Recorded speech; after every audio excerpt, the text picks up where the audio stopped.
In this video, we're looking at the geometric series in general. So this is a series where to get the next term, you keep multiplying by some factor r. So it's instructive to look at this in expanded form. If I plug in n equals 1, I get ar to the 0, which is just a. In other words, a is the starting point for my series. And then I add into this the n equals 2 term, and I get ar. Then I add in the n equals 3 term, and I get ar squared. And so on and so on. Incidentally, you could write this series starting from n equals 0, and in a lot of books you'll see it written this way, so I just wanted to point this out. That would be a times r to the n. Sub in n equals 0, and you get a. Sub in n equals 1, and you get ar, and so on and so on. But I'm going to work with the n minus 1 version for the rest of this video. The next part says compute the sum of the geometric series. So this is one of those cases where we can actually do it in general, and it just takes some mathematical acrobatics to get it done. So what I'm going to do to compute this sum, remember the sum of a series is the limit of the sequence of partial sums. So I want to investigate the partial sums. Here's the kth partial sum. That means the sum of the first k terms. All right, when I sub in n equals k, I get r to the k minus 1. So that's where this thing terminates. And there's a clever trick for this. If I multiply the kth partial sum by r, I end up getting a lot of the same terms. So rsk. That's going to be ar plus ar squared plus ar cubed, and so on and so on.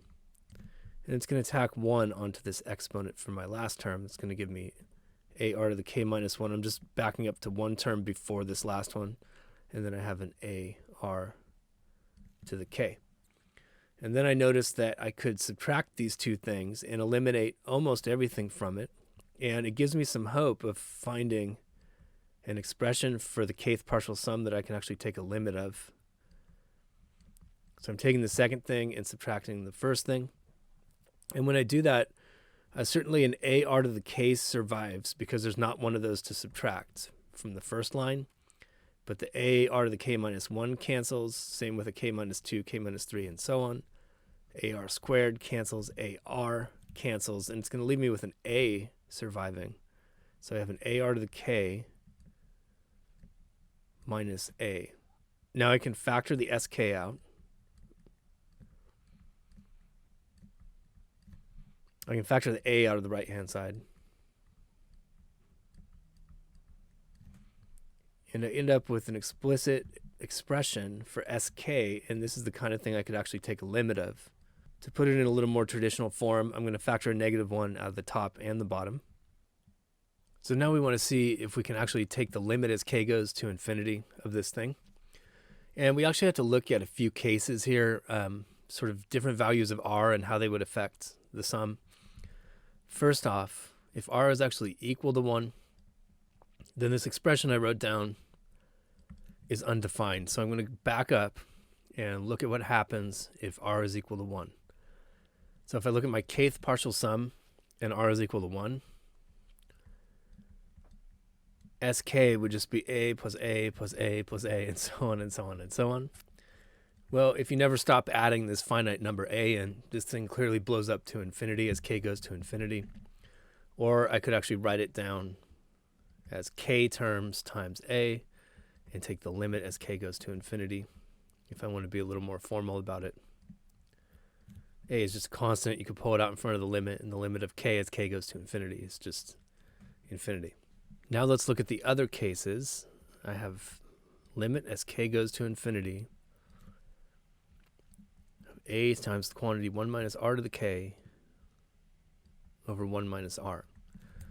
So r to the k, that term is going to blow up to infinity if r has a size bigger than 1. So it could be a plus or minus, but if its size is bigger than 1, then raising it to a larger and larger power is going to give you bigger and bigger numbers. So the one case where I get convergence is if the size of r is less than 1.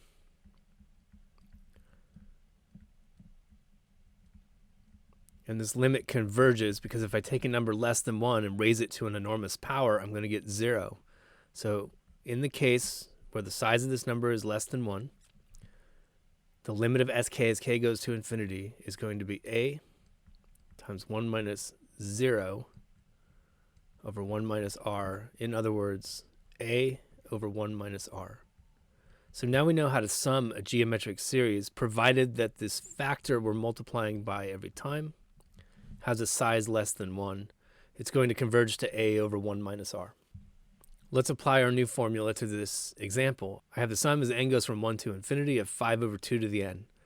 Well, this isn't exactly in the right form. I need to match it up with this form in order to use this formula for the sum that we just figured out. So let's see. I could write it as the sum as n goes from 1 to infinity of 5 times something to the n, and then I'll be a little bit closer to the right form. It's still not correct until I have that n minus 1. So what I'm going to do is pull out one factor of 1/2.